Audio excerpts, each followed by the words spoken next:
నర్సరావుపేట నుంచి మాత్రమే పోటీ చేస్తాను అని ఆయన చెప్పారు. దీంతో వైసీపీ అధిష్టానంతో ఆయన అసంతృప్తిగా ఉన్నారు.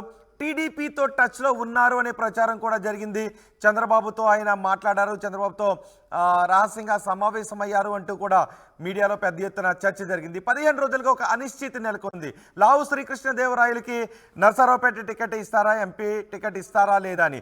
అయితే నర్సరావుపేట లోక్సభ నియోజకవర్గంలో ఉన్న ఎక్కువ మంది శాసనసభ్యులు అధిష్టానానికి లావు శ్రీకృష్ణదేవరాయలకి టికెట్ ఇవ్వాల్సిందిగా అధిష్టానానికి చెప్పినట్టుగా కూడా తెలుస్తోంది. కానీ అధిష్టానం నుంచి ఎటువంటి స్పందన రాలేదు వైసీపీ అధిష్టానం నుంచి.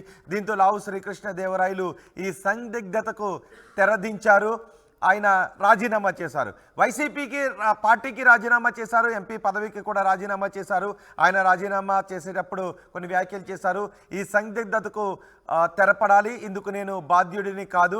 కేడర్లో కన్ఫ్యూజన్ నెలకొంది. కొత్త అభ్యర్థి వస్తారని చెప్తున్నారు. నర్సరావుపేటలో కొత్త అభ్యర్థిని నిలబెట్టాలని అధిష్టానం చూస్తోంది అని శ్రీకృష్ణదేవరాయలు అన్నారు. పల్నాడు ప్రజలు నన్ను ఎంతో ఆదరించారు. గత ఎన్నికల్లో మంచి మెజార్టీతో పార్లమెంటుకు పంపించారు. నా వంతుగా నేను పల్నాడు ప్రాంత అభివృద్ధికి కృషి చేశాను అని శ్రీకృష్ణదేవరాయలు చెప్పుకొచ్చారు. శ్రీకృష్ణదేవరాయలు వైసీపీకి పార్టీకి ఆయన ఎంపీ పదవికి కూడా రాజీనామా చేశారు. ఆయన రాజీనామా చేస్తూ ఆర్టీవీతో మాట్లాడారు. ఆయన ఏం మాట్లాడారో ఒకసారి చూద్దాం. ఎటు వెళ్ళాలా, ఏం చేయాలా, ఏ డైరెక్షన్లో పోవాలనేది అర్థం కాని పరిస్థితిలో వాళ్ళందరూ కూడా ఉండటం జరుగుతూ ఉంది. దానికి ఏదో ఒక విధంగా తెరదించాలి, ఏదో ఒక విధంగా ఫుల్ స్టాప్ పెట్టాలనేదే మా ఉద్దేశం. ఎక్కడో చోట దానికి ఒక సొల్యూషన్ అనేది మనం ఎతకాల్సిన అవసరం ఉంది. అలా కాకుండా ఇలా వెళ్తే అటు క్యాడర్కి ఉపయోగం ఉండదు, పార్టీకి ఉండదు. మీ అందరికీ తెలిసిందే 15 రోజుల నుంచి కూడా సరే కొత్త క్యాండిడేట్ తీసుకొద్దామనేది ఒక ప్రపోజల్ అంతా కూడా బయటకు రావడం జరిగింది. మాట్లాడిన తర్వాత ఇంకా బయటకు రావడం జరిగింది.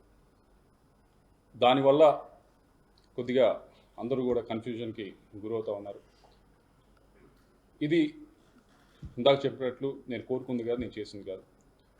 ఇది వేరు వేరు కారణాల వల్ల ఇలా ఫ్లైఅవుట్ వచ్చింది.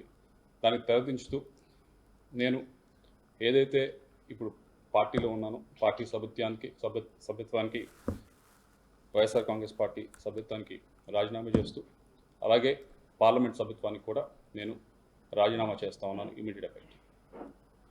దీంతో అన్న కొద్దిగా ఈ కన్ఫ్యూజన్ అంతా కూడా ఇదంతా కూడా తొలగిపోతుందని చెప్పి ఆశిస్తూ ఉన్నాను.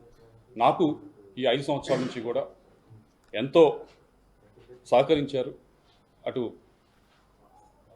రాష్ట్ర ముఖ్యమంత్రి గారు నన్ను యంగ్గా ఉన్నా కానీ నన్ను ఎంకరేజ్ చేసి ఎంపీ గారు నిల్చోబెట్టారు. దానికి అన్ని విధాలుగా కూడా నేను చేయగలిగాను. అభివృద్ధి కార్యక్రమాలు అన్నీ కూడా చేయగలిగాను. అలాగే పార్టీ పరిస్థితి కూడా, పార్టీ పరువును కూడా అన్ని విధాలుగా కూడా పైన నిల్చోబెట్టగలిగాను. అలాగే కేవలం అదే కాకుండా ఎమ్మెల్యేలు కూడా పూర్తి స్థాయిలో ఈ 15-20 రోజుల నుంచి చూశారు. మీ అందరూ కూడా ఏ విధంగా అయితే వారు గట్టిగా కూడా ప్రయత్నించారు. వారందరికీ కూడా ధన్యవాదాలు తెలియజేసుకుంటూ మీ అందరి దగ్గర నుంచి కూడా సెలవు తీసుకుంటాం. Thank you. రాజీనామా చేస్తూ లావు శ్రీకృష్ణదేవరాయలు మీడియాతో ఏం మాట్లాడారో చూసాం. గత 15 రోజుల నుంచి అనిశ్చితి నెలకొంది. దానికి తెరదించుతూ ఈ నిర్ణయాన్ని తీసుకున్నాను అని ఆయన చెప్పారు.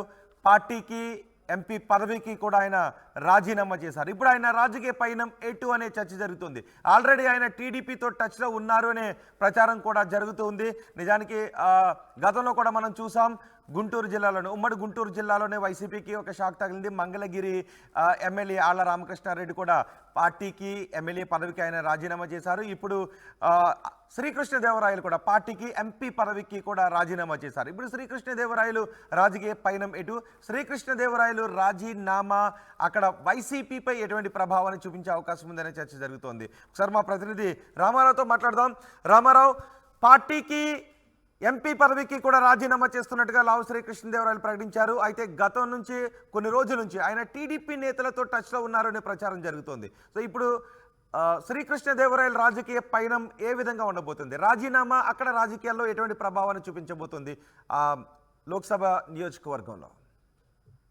రోహిత్, ఏదైతే నరసరావుపేట సిట్టింగ్ ఎంపీగా ఉన్నటువంటి లావు శ్రీకృష్ణదేవరాయలు రాజీనామా అనేది పల్నాడు జిల్లాలో సంచలనం సృష్టించిందని చెప్పుకోవచ్చు. ఎందుకంటే ఆయన నరసరావుపేట నుంచి ఎంపీగా గెలిచినప్పటి నుంచి కూడా ప్రజలకు అందుబాటులో ఉన్నారు. అలాగనే ప్రత్యేకంగా వెనుకబడ్డ పల్నాడు ప్రాంతానికి సంబంధించి అనేక అభివృద్ధి కార్యక్రమాలకు సంబంధించి కేంద్రంతో మాట్లాడటం కానీ, కేంద్రం నుంచి పల్నాడు ప్రాంత అభివృద్ధికి సంబంధించినటువంటి స్కీమ్స్ ఏదైతే ఉన్నాయో, స్కీమ్స్ రోడ్లు కావచ్చు, పల్నాడు ప్రజల చిరకాల వాంచైనటువంటి వరికపొడిసెల కావచ్చు, ఇలాంటి ప్రాజెక్టులన్నిటికీ సంబంధించి ఆయన కేంద్రంతో సుదీర్ఘకాలం మంతనాలు జరపడం జరిగింది. ఆ ప్రాజెక్ట్ ఏదైతే ఉందో ఆ ప్రాజెక్ట్ తీసుకొని రావడానికి కూడా ఆయన భారీ స్థాయిలో ప్రయత్నాలు చేసినటువంటి పరిస్థితి ఉంది. సో ఈ నేపథ్యంలోనే నరసరావుపేట ఎంపీగా ఆయన మంచి మార్కులే కొట్టేశారు. సో ఇప్పుడు ఆయన వైసీపీకి రాజీనామా చేయడం అనేది ఖచ్చితంగా నరసరావుపేట పార్లమెంట్ పరిధి, అంటే పల్నాడు జిల్లాకు సంబంధించి ఎఫెక్ట్ చూపెట్టే అవకాశం ఉంది. ఆయన కొద్దిసేపటి క్రితమే మాట్లాడారు, నరసరావుపేట ఎంపీ పదవికి అలాగనే వైసీపీ పార్టీ సభ్యత్వానికి కూడా రాజీనామా చేస్తానని చెప్పడం జరిగింది. అయితే దీని అంతటికీ చూసుకున్నట్లయితే లాస్ట్ 15 days నుంచి కూడా పూర్తిగా ఒక టెన్షన్ వాతావరణం, ఏదైతే నరసరావుపేట ఎంపీ సీటు ఎవరికి ఇస్తారనే ఒక టెన్షన్ అయితే ఉంది. ఏదైతే ఆ అభ్యర్థులను ఎంపిక చేసే ప్రక్రియలో భాగంగా నరసరావుపేట ఎంపీ శ్రీకృష్ణదేవరాయలని గుంటూరుకు పోవాలని సీఎం జగన్ సూచించడం జరిగింది. అప్పుడే ఆయన మొహమాటం లేకుండా తాను నరసరావుపేట నుంచే మళ్ళీ పోటీ చేస్తానని చెప్పడం జరిగింది. అయితే దీనికి సంబంధించి ఒకసారి ఆలోచించుకోవాలని చెప్పడం జరిగింది. అప్పటి నుంచి కూడా ఆయనకు అధిష్టానంతో గ్యాప్ పెరిగినటువంటి పరిస్థితి ఉంది.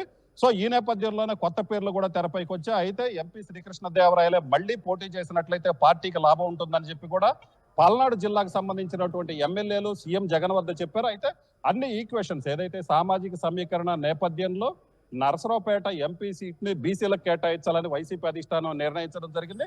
సో ఈ నేపథ్యంలోనే నరసరావుపేట ఎంపీ సీటు లావు శ్రీకృష్ణదేవరాయలకి ఇవ్వటం అనేది కుదరదని తేల్చారు. సో ఈ నేపథ్యంలోనే తను అభివృద్ధి గత 5 ఏళ్లుగా పల్నాడు ప్రాంత అభివృద్ధి కృషి చేశాను. సో పల్నాడు ప్రాంతం నుంచి మళ్ళీ నరసరావుపేట ఎంపీగా పోటీ చేసినట్లయితే తాను ఈజీగా గెలుస్తానని ఆయన అధిష్టానం వద్ద చెప్పారు. అయినప్పటికీ కూడా ఆయన వాదనని పరిగణలోకి తీసుకోలేదు. ఈ నేపథ్యంలోనే ఆయన ఇప్పుడే రాజీనామా చేస్తున్నట్టు ప్రకటించడం జరిగింది. అయితే రాజకీయ ఏదైతే నెక్స్ట్ ఏం చేయబోతున్నారా దాని మీద అయితే మాత్రం ఆయన క్లారిటీ ఇవ్వలేదు. అయితే గత కొంతకాలంగా ఏదైతే నరసరావుపేట నుంచి పోటీ చేయకూడదు, గుంటూరు నుంచి పోటీ చేయాలని చెప్పినప్పటికీ కూడా తెలుగుదేశం పార్టీకి సంబంధించినటువంటి నేతలు ఎంపీ శ్రీకృష్ణదేవరాయలతో టచ్ లోకి వెళ్లారు, తమ పార్టీలోకి రావాలని కూడా కోరటం జరిగింది. అలాగనే నరసరావుపేట, గుంటూరు ఎక్కడ నుంచి అయినా పోటీ చేసే అవకాశం కల్పిస్తామని కూడా చెప్పడం జరిగింది. ఎందుకంటే నరసరావుపేట గత ఎన్నికల్లో చూసుకున్నట్లయితే టీడీపీ తరఫున పోటీ చేసినటువంటి రాయపాటి సాంబశివరావు ఏజ్ ప్రాబ్లం, ఆయన కొంత అనారోగ్య కారణాల వల్ల అక్కడి నుంచి మళ్ళీ పోటీ చేసే అవకాశం లేదు. అలాగనే సీటు కూడా ఆయన అడగట్లేదు.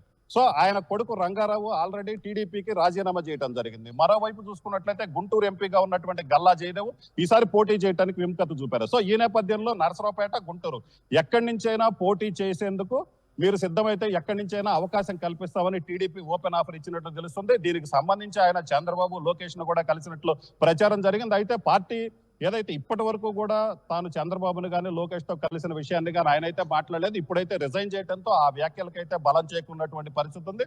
సో ఇప్పుడు నెక్స్ట్ ఏం చేయబోతున్నారు అనేది అయితే మాత్రం పల్నాడు జిల్లాలో, ఉమ్మడి గుంటూరు జిల్లాలో చూసుకున్నట్లయితే లావు శ్రీకృష్ణ కానీ ఈ ప్రభావం ఏ విధంగా ఉంటుంది పల్నాడు జిల్లాలో కానీ లేదా నరసరావుపేట లోక్సభ నియోజకవర్గం వరకు ఈ ప్రభావం ఏ విధంగా ఉండే అవకాశం ఉంది? రోహిత్, ఖచ్చితంగా. ఎందుకంటే పల్నాడు ప్రాంతంలో చూసుకున్నట్లయితే పూర్తిగా వెనకబడిన ప్రాంతం. ఈ ప్రాంతానికి సంబంధించి అభివృద్ధి మెయిన్ గా హైవే, నేషనల్ హైవే కావచ్చు, అలాగనే వరకపూడిసెల ప్రాజెక్టు కావచ్చు, ఈ 2 ప్రాజెక్టులు తీసుకొని రావడంలో ఎంపీ శ్రీకృష్ణదేవరాయలు సక్సెస్ అయ్యారు. సో ఆయన దాంతో పాటు కేంద్రీయ విద్యాలయాలు, అలాగనే నరసరావుపేట ఏదైతే పల్నాడు జిల్లాకు సంబంధించి మౌలిక వసతుల కల్పనలో కూడా ఆయన కీలక పాత్ర పోషించినటువంటి పరిస్థితి ఉంది. ఇదే విషయాన్ని నరసరావుపేట ఏదైతే పల్నాడు జిల్లాలోని వైసీపీ ఎమ్మెల్యేలు అందరూ కూడా చెప్పడం జరిగింది. సో ఆయనకైతే పల్నాడు జిల్లాలో మంచి అనుచర వర్గం కూడా ఉంది. ఎందుకంటే ఆయనకు చాలా చోట్ల వ్యక్తిగతంగా నరసరావుపేట ఎంపీ శ్రీకృష్ణదేవరాయలు పార్టీలకు అతీతంగా కూడా ఆయన చేస్తున్నటువంటి అభివృద్ధిని అందరూ కూడా స్వాగతించినటువంటి పరిస్థితి ఉంది. సో ఈ నేపథ్యంలో ఎంపీగా ఆయన అక్కడ పోటీ చేయకపోవటము, అలాగనే పార్టీకి రాజీనామా చేయడంతో ఖచ్చితంగా పల్నాడు జిల్లాలోని 7 అసెంబ్లీ సెగ్మెంట్ల మీద అయితే ఆ ప్రభావం చూపెట్టే వైసీపీ నేతలు ఎవరైనా రియాక్ట్ అవుతున్నారా? వైసీపీ నేతలు ఎందుకంటే లావు శ్రీకృష్ణదేవరాయలకి ఎంపీ టికెట్ ఇవ్వాలి అని నరసరావుపేట నియోజకవర్గంలో ఉన్న అసెంబ్లీ నియోజకవర్గాల నుంచి ఎమ్మెల్యేలందరూ కూడా అధిష్టానానికి చెప్పినట్టుగా తెలిసింది. సో ఇప్పుడు ఎవరైనా రియాక్ట్ అవుతున్నారా? రోహిత్, ఆల్రెడీ ఎంపీగా శ్రీకృష్ణదేవరాయలనే పోటీ చేపించాలని పల్నాడు జిల్లా వైసీపీ అధ్యక్షుడు మాచర్ల ఎమ్మెల్యే పిన్నెల్లి రామకృష్ణారెడ్డి సీఎం జగన్ తో 3 సార్లు భేటీ అయ్యారు. 3 సార్లు కూడా ఎంపీగా శ్రీకృష్ణదేవరాయలకి అవకాశం ఇవ్వాలని చెప్పడం జరిగింది. అలాగే పల్నాడు జిల్లా హెడ్ క్వార్టర్ అయినటువంటి నరసరావుపేట, ఎమ్మెల్యే గోపిరెడ్డి శ్రీనివాసరెడ్డి, వినుకొండ ఎమ్మెల్యే బొల్ల బ్రహ్మనాయుడుతో పాటు ఇలాగా మెజారిటీ ఎమ్మెల్యేలు అందరూ కూడా మంత్రి అంబటి రాంబాబుతో సహా అందరూ కూడా శ్రీకృష్ణదేవరాయల్లో ఎంపీగా పోటీ చేయించినట్లయితే పార్టీకి అడ్వాంటేజ్ ఉంటుంది. అది పార్టీ అభ్యర్థులు, మిగతా అభ్యర్థులు 7 అభ్యర్థుల గెలుపు మీద ఖచ్చితంగా ప్రభావం చూపెట్టే అవకాశం ఉంటుందని కూడా చెప్పడం జరిగింది. అయితే సీఎం జగన్ మాత్రం వీళ్ళ వాదనలు అయితే పరిగణలోకి తీసుకోలేదు. ఎందుకంటే క్యాస్ట్ ఈక్వేషన్, సామాజిక సమీకరణల నేపథ్యంలో అక్కడ ఎంపీగా బీసీ కమ్యూనిటీకి సంబంధించిన వ్యక్తికి ఇవ్వాలని ఆయన భావించారు. సో ఈ నేపథ్యంలో అక్కడి నుంచి పోటీ చేయడానికి కుదరదు, గుంటూరు నుంచి పోటీ చేయాలని కూడా చెప్పడం జరిగింది. ఎందుకంటే గుంటూరు ఆయన సొంత ఊరు కావటం, గుంటూరులోనే ఆ విద్యా సంస్థలు ఉండటం, గుంటూరులో ఆయనకి విస్తృతమైన పరిచయాలు కూడా ఉన్న నేపథ్యంలో గుంటూరు నుంచి పోటీ చేపిస్తే బాగుంటుంది అని చెప్పడం జరిగింది. అయితే దీనికి సంబంధించి అయితే ఇప్పటి వరకు వైసీపీకి సంబంధించిన నేతలు అయితే రియాక్ట్ అయిపోయినప్పటికీ లావు శ్రీకృష్ణదేవరాయలు పార్టీకి రాజీనామా చేయటం అయితే మాత్రం పల్నాడు జిల్లాలో తీవ్ర ప్రభావం చూపెట్టే అవకాశం ఉందని వాళ్ళు ఆందోళన చెందుతున్నారు. ఇప్పటికే దీనికి సంబంధించినటువంటి ఎమ్మెల్యేలు లావు శ్రీకృష్ణదేవరాయలతో 15 రోజుల నుంచి టచ్ లో ఉన్నప్పటికీ కూడా పార్టీ అధిష్టానం దిగిరాకపోవడంతో ఆయన చివరికి రాజీనామా చేయాల్సిన పరిస్థితి వచ్చింది. అలాగనే ఇప్పుడు చూసుకున్నట్లయితే పల్నాడు జిల్లాలో మళ్ళీ నెక్స్ట్ రాజకీయ సమీకరణలు కూడా మారే అవకాశం ఉంది. ఎందుకంటే లావు శ్రీకృష్ణదేవరాయలు టీడీపీలోకి వస్తారని ప్రచారం జరుగుతుంది. ఖచ్చితంగా టీడీపీలోకి వచ్చినట్లయితే ఆయనతో పాటు కొంతమంది నేతలు, కీలక నేతలు కూడా వచ్చే అవకాశం ఉన్నట్లు మనకున్నటువంటి సమాచారం. సో ఈ నేపథ్యంలోనే ఖచ్చితంగా పల్నాడు జిల్లాలో వైసీపీకి శ్రీకృష్ణదేవరాయలు రిజైన్ చేయడం అనేది పెద్ద ఎదురుదెబ్బగానే భావించవచ్చు. రోహిత్. రైట్ రామారావు, వైసీపీకి బిగ్ షాక్. వైసీపీకి నరసరావుపేట ఎంపీ శ్రీకృష్ణదేవరాయలు రాజీనామా చేశారు. వైసీపీ పార్టీకి ఎంపీ పదవికి కూడా ఆయన రాజీనామా చేస్తున్నట్టుగా ప్రకటించారు. 15 రోజులుగా అనిశ్చితి నెలకొంది. సందిగ్ధతకు తెరపడాలి, ఎందుకు నేను బాధ్యుడిని కాను. కేడర్లో కన్ఫ్యూజన్ నెలకొంది. కొత్త అభ్యర్థి వస్తారు అని చెప్తున్నారు. నరసరావుపేటలో కొత్త అభ్యర్థిని నిలబెట్టాలని అధిష్టానం చూస్తోంది అని శ్రీకృష్ణదేవరాయలు చెప్పారు. పల్నాడు ప్రజలు నన్ను ఎంతో ఆదరించారు. గత ఎన్నికల్లో మంచి మెజార్టీతో పార్లమెంటుకి పంపించారు. నా వంతుగా నేను పల్నాడు అభివృద్ధికి కృషి చేశాను అని శ్రీకృష్ణదేవరాయలు చెప్పారు. కొన్ని రోజుల నుంచి ఆయన టీడీపీ నేతలతో టచ్లో ఉన్నారు. శ్రీకృష్ణదేవరాయలకు నరసరావుపేట టికెట్ లేదు అనే సంకేతాలను వైసీపీ అధిష్టానం పంపించడంతో ఆయన టీడీపీ నేతలతో టచ్లో ఉన్నారు. టీడీపీ అటు గుంటూరు అయినా ఇటు నరసరావుపేట అయినా ఎక్కడి నుంచి అయినా సరే మీకు నచ్చిన చోట నుంచి పోటీ చేయొచ్చు, పార్టీలోకి వస్తాయనే ఆఫర్ కూడా ఇచ్చింది అనే చర్చ జరుగుతోంది. మరి ఇప్పుడు రాజీనామా చేసిన తర్వాత ఆయన రాజకీయ పయనం గురించి శ్రీకృష్ణదేవరాయలు ఏ నిర్ణయం తీసుకుంటారు, ఏ విధంగా ఆ నిర్ణయాన్ని వెల్లడిస్తారు, లావు శ్రీకృష్ణదేవరాయలు రాజీనామా గురించి వైసీపీ నేతలు ఏం మాట్లాడతారు అన్నది కూడా ఆసక్తికరంగా మారింది.